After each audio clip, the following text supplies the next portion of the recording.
Hi everyone. I'm back with my next set of panelists who are going to discuss more about business as unusual.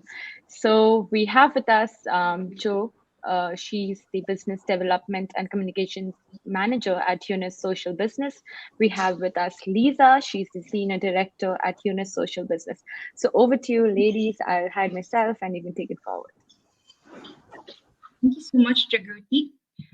So before we begin, I will quickly share my screen.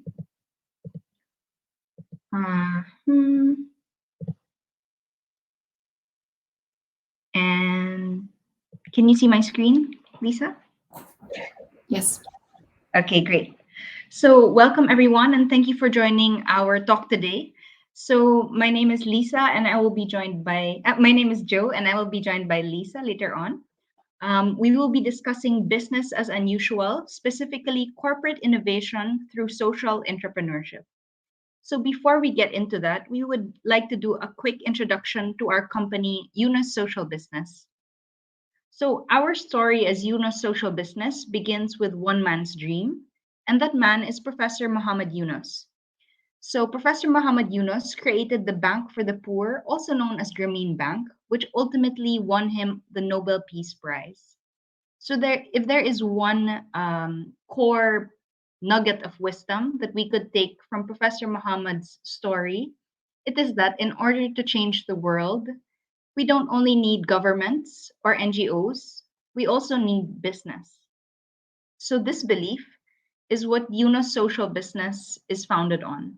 So we believe in the power of business to solve humanity's greatest problems.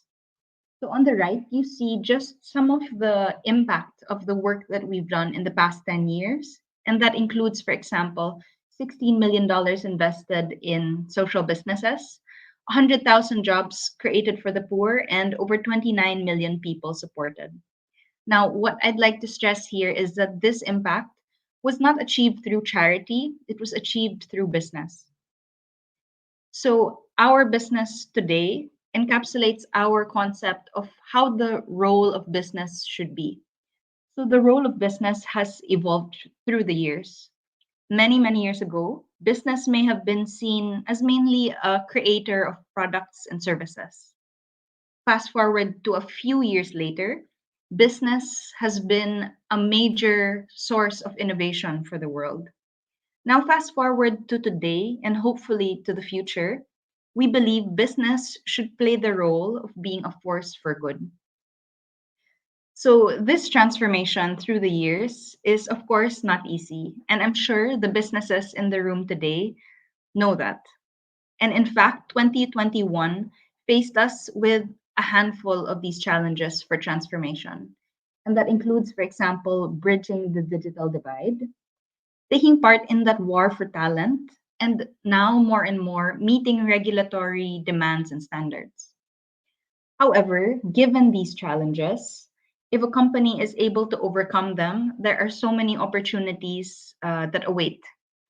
And that is especially true for the African region. So we see Africa as a great ecosystem for growth because of a number of factors. For example, in East Africa specifically, did you know that the median age is 19 years old?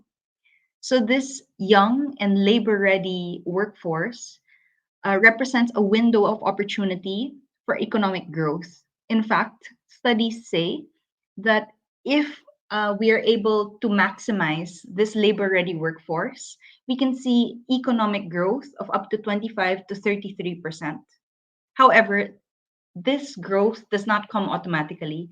The population needs to be provided with the employment opportunities and the skills and development and infrastructural opportunities to make use of their potential. At the same time, 8 of the largest corporations in East Africa actually have a combined market capitalization of 21.27 billion US dollars. That is close to 10% of the region's GDP. So just imagine the power that these corporations have. Last but not least, the region is thriving in terms of digital transformation and development. So in 2012, only 1.5% of the population had 4G, And now we fast forward to today, and based on the OECD, 52% of the population now has 4G.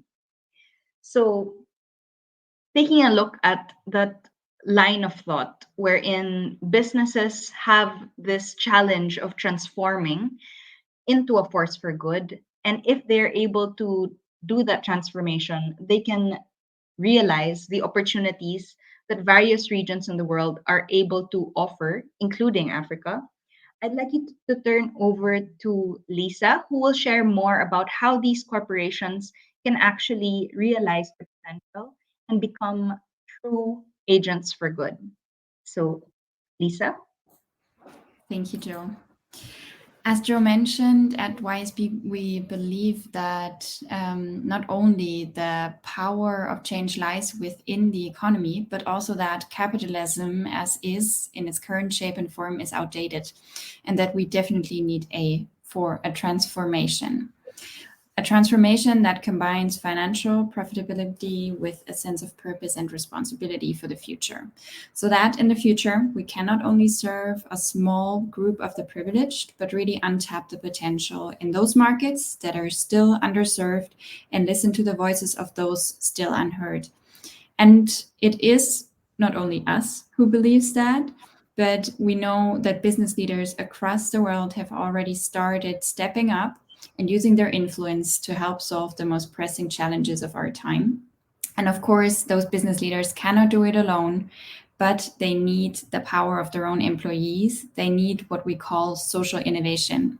So social innovation, in our understanding, is the key for change and transformation. It means responsible innovation, focus not only on profit maximization and shareholder value, but a transition onto the good of all stakeholders. Joe, could you? Thank you. Social innovation isn't new. It's actually a proven concept. In the past years, YSB and a number of partners have conducted a broad research within companies across the globe that run social innovation activities on understanding how does this actually improve their businesses. And what we have found in collaboration with those organizations and beyond is that social innovation does attract talent. Looking back at the information that Joe just shared on the huge potential, especially in the African market, do think about this. Social innovation trains important entrepreneurship skills among employees as well that cannot be taught in any other regular training just as well as when working on a social innovation initiative. Social innovation also focuses on solving the biggest problems of our time. So they focus on areas like poverty reduction, healthcare, or climate change. And that potential in these areas, as we all know, is huge. So the problems of today really are the businesses of tomorrow. And those organizations that realize this right now are definitely onto a good future. Also, we have found that actually social innovation has a huge influence on access to new markets and customers because they untap into new problems that might not have been tapped into before. And that social innovation activities reflect very well on a company's brand, and that the buyer perception of a brand definitely changes to the better as soon as social innovation activities are being run. For everyone interested in more about this research, I'd recommend reading our research report called Business as Unusual, which is available on the Yunus Social Business website. Now, maybe on to the next slide. How can that work? How can we make social innovation actually active?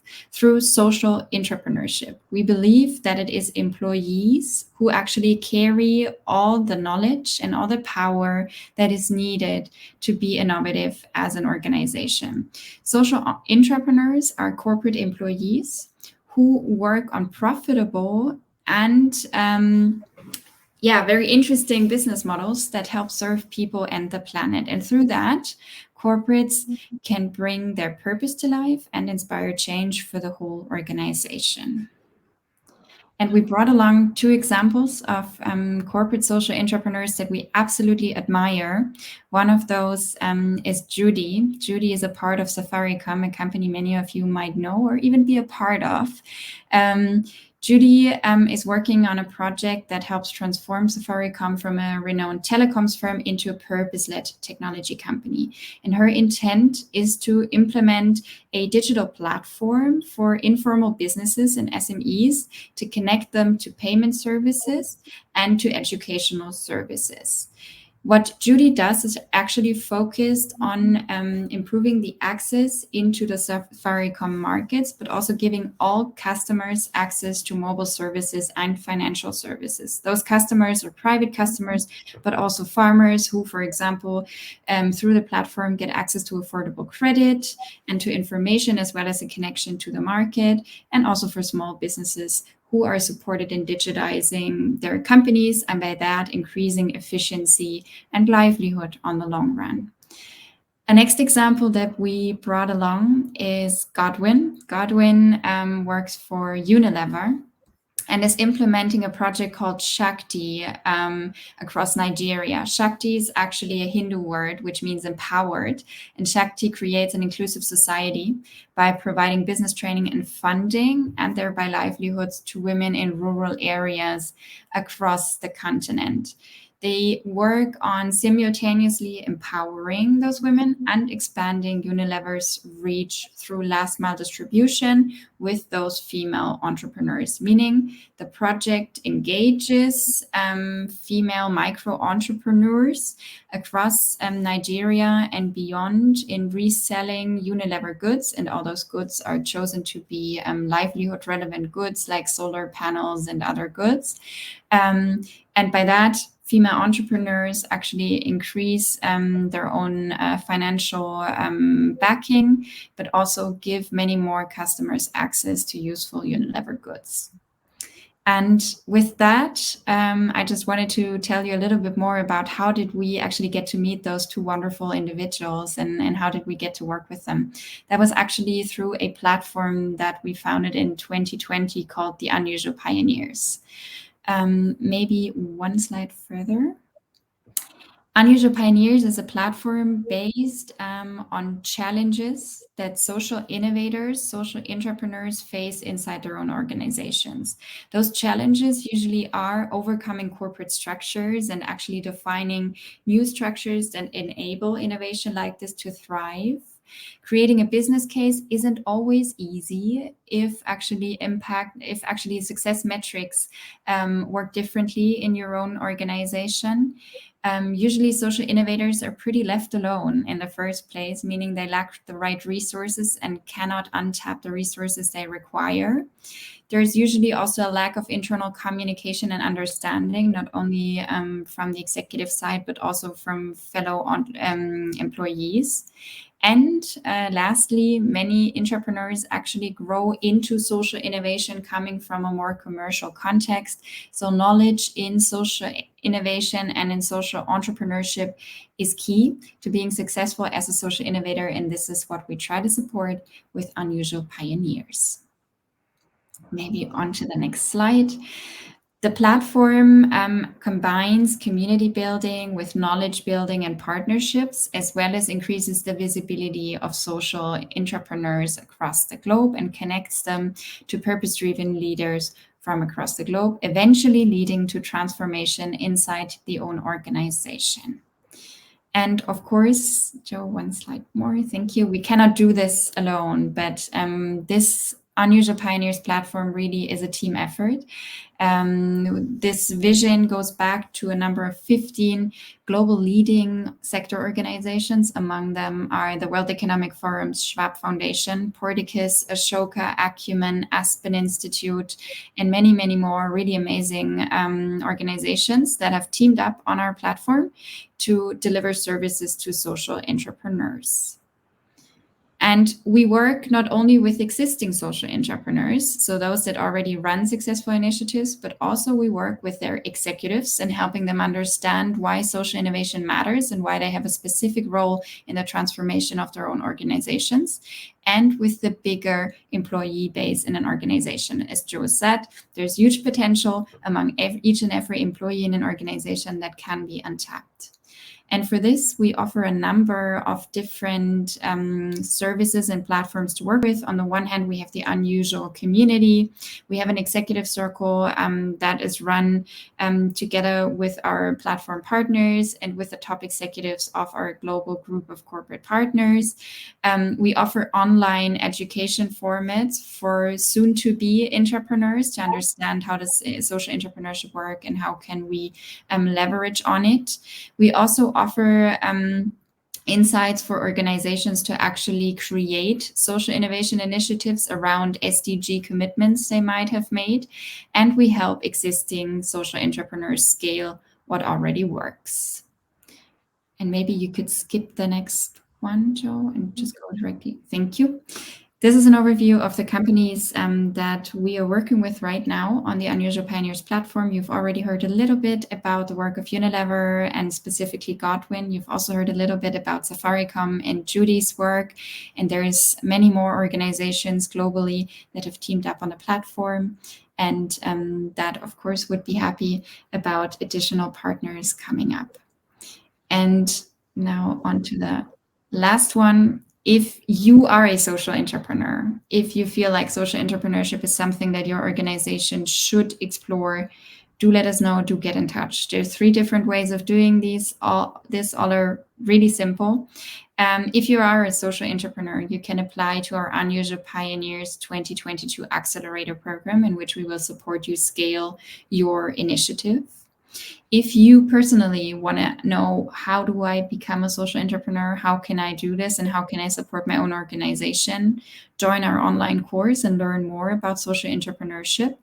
And if you are an organizational leader and you feel like you have made the right commitments, you have a sustainability strategy, you have SDG commitments, but you don't quite know how to turn those into actionable and profitable business models, do reach out and be part of our Unusual Pioneers Spark Camp. And to reach out, please just send an email to my wonderful colleague, Jo, or hit her up on her Calendly to set up an agenda appointment directly. Thank you very much.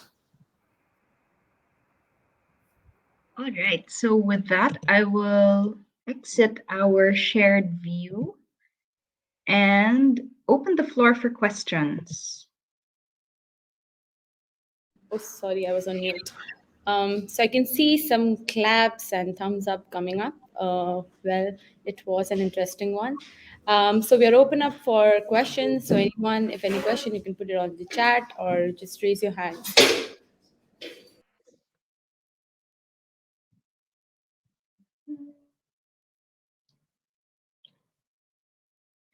So perhaps if there are no questions from the audience, I would actually like to ask a question from our side to the audience.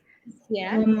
I'd like to get a feel of your thoughts on social innovation coming from the business side, and if you see any value of coming from social innovation with regard to a company perspective.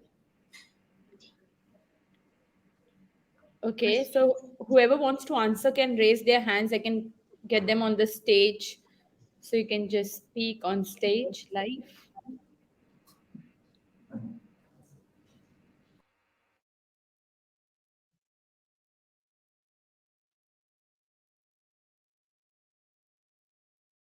Oh, sure. Yeah. Can you repeat?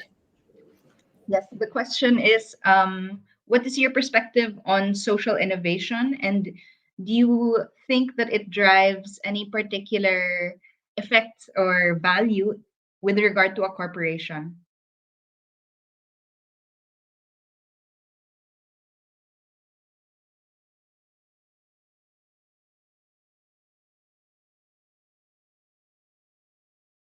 So Frank, you want to answer? You can maybe raise your hand.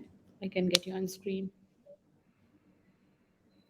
Okay, we have one hand raised. Hand the mic.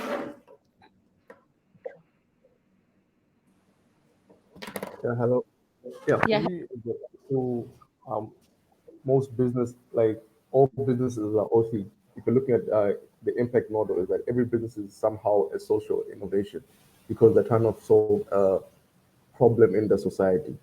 So at some point, I think most any entrepreneur who's starting a startup is based on something, on a social problem that they're trying to solve. So in an essence, I think most startups are already social innovations. So that's what I was thinking about. Thanks a lot, Frank. Very interesting thought, and I agree. I think the difference between a regular profit-oriented entrepreneur or intrapreneur and a social innovator is that a social innovator is fully impact oriented, means goes beyond outcome and output of their initiatives and measures much more, which is the longer term effect on society or on the climate with whatever the work is they're doing, meaning taking a proactive step to not counter things done badly, but actually proactively finding solutions that would help do things better in the first place.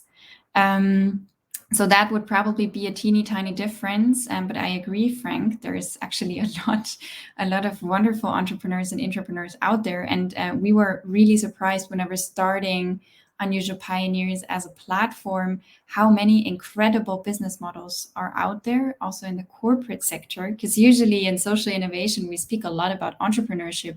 We never really speak about intrapreneurship in organizations. And we're really stunned by the great work done in many organizations. I would also like to add that it's true, Frank, that companies are usually the business model is based on delivering value to society. And in the case of Safaricom, their value that they deliver is creating, for example, digital innovation or digital services. But taking that value one step further and having that intention to unlock value for people at the bottom of the pyramid and creating services that cater specifically to their needs. It's a bit different from creating a company out of scratch that already has value versus pushing that value further and catering to the needs of people who may not be able to have access to that original value that you had in mind.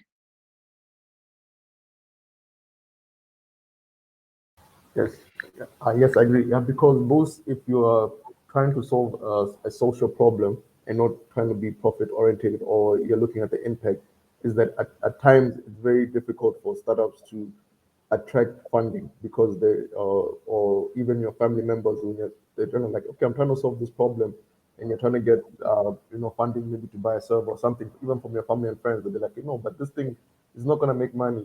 It makes money, it's going to probably make money 20, 30 years from now. So it's very difficult to get it even, I mean, to attract, even if your family members can buy the innovation on that idea, it's difficult now for you to then to convince uh, bigger investors to jump into that corporate innovation. Or then if you then try to build a model of like, okay, no, I will partner with corporates as a CSR thing or something that they can do, and then also engage, trying to solve that problem. Still, then now it becomes a B2B type of business, and then so it's always difficult for startups, I mean, that are specifically looking at an impact and trying to solve it using technology or that kind of space.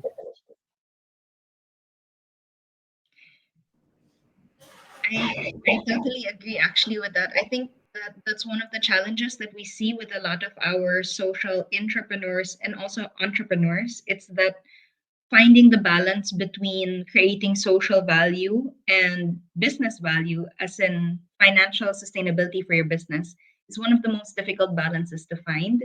But that's why we also have our program, which is Unusual Pioneers program, which helps solve that puzzle and create that balance of creating social value but also financial profitability for the business.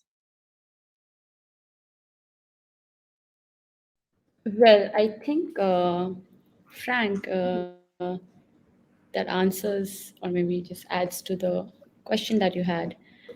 Yes, yes. Yeah. So, so I think we're good to go. There are no other questions here, but I can see a comment saying from Lane she's interested in learning more about entrepreneurship. And yeah, so thank you so much, Lisa and Joe, for joining us and walking us through the perspective of social business, what people actually think, and what you have spoken today is like something to add value and take learnings from. So thank you so much for joining, and I look forward to staying in touch. And yeah, so maybe some Thank you so claps from the audience Thank you, everyone. for them. Thank Thank you you. so much. Yeah.